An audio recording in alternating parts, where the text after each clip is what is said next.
Hello, my name is Jacques Nombateki, and in this video, I would like to present some information that was shared during back to school night. So I'm going to start by introducing myself first and talk a little bit about me, and after that, I will share some information related to French 1. So I grew up in Cameroon, where I got a master's degree in civil engineering, and I taught civil engineering technology to high school students for 12 years in Cameroon before moving to the United States. I moved to the United States with my family in 2007 after winning the Green Card Lottery. I teach at Fairfax County Public School since 2011, and I teach at George C. Marshall High School since 2016. I also have a master's degree in blended and online learning in school from George Mason University. I like to read, and my favorite author is John Grisham. I actually own several movies adapted from his books. I like listen to French music. Some of my favorite songs are C'est la vie or Henri Conguet and Sea of Zaz.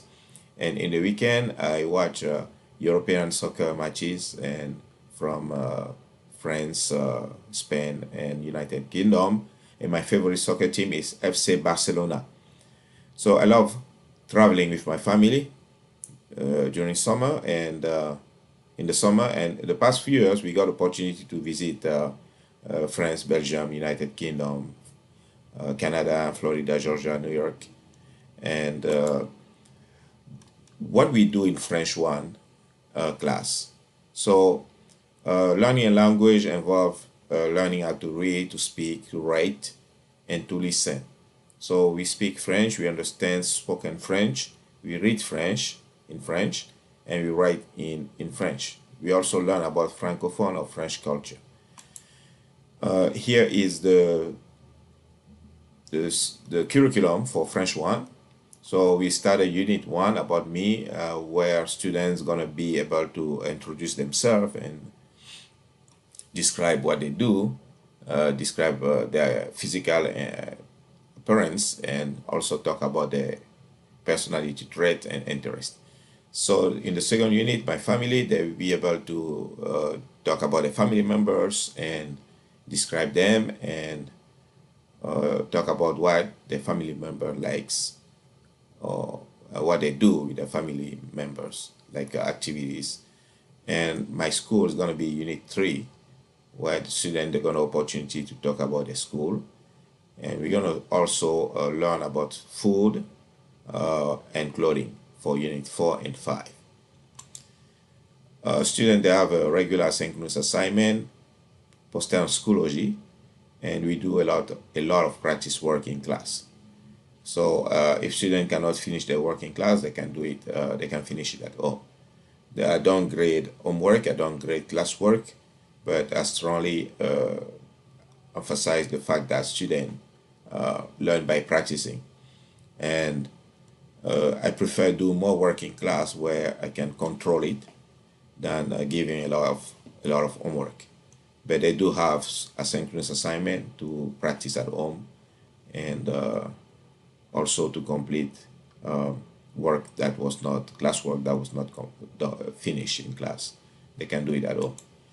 So we use a standard-based grading system in the World Languages Department, and this is a great grading system because it gave opportunity to students to improve throughout the school year.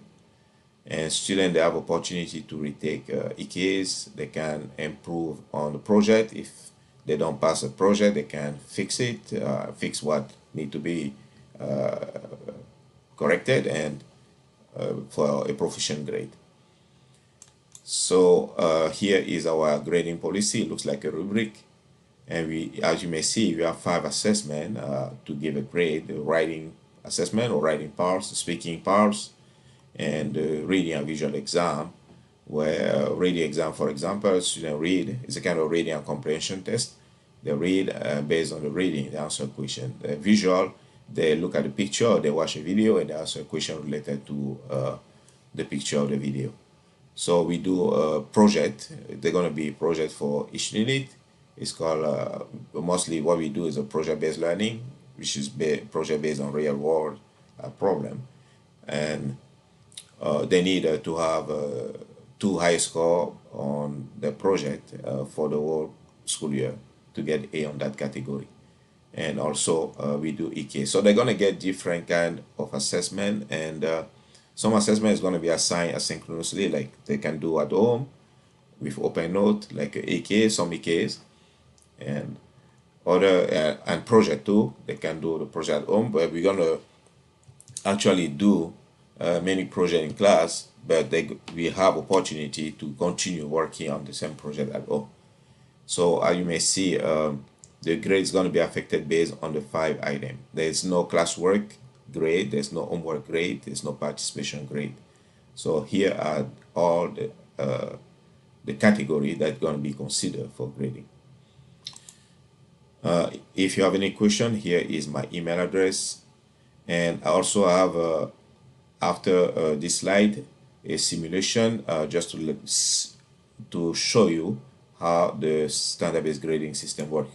So here we have an example of grade for a student named Francois. As you may see, based on the old system, what we used to do is to average the 4 quarters to give a final grade. Now, for the standard-based grading system, we're going to focus on the most recent grade. So considering that the student improved throughout the school year because of based on what they learn, and if we do average all the 4 quarters, the grade for this student should be B minus. But if you just consider the most recent one, as you may see, the 4th quarter grade is going to be the final grade, based on the standard-based grading system rule, and based on that, the final grade is going to be based on this grade for each specific test. Oh, it's going to be A minus. So that's why for a student who actually learn and improve throughout the school year, the standard-based grading system is better. So students don't get penalized based on the first on the 2nd quarter grade.